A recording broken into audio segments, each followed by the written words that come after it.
आजको मिनी भ्लगमा के भयो त?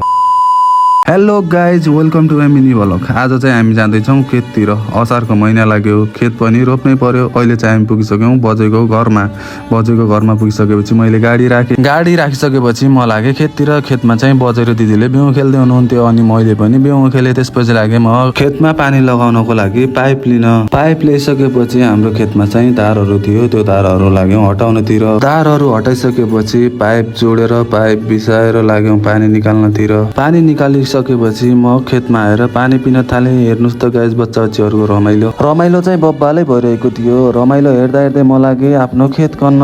हेर्नुहोस् त गाइस, धेरै दिनपछि खेत खन्दा चाहिँ लास्टै गाह्रो हुने रहेछ। त्यसपछि लागेँ म टुकटुके चलाउन चाहिँ झनै गाह्रो हो।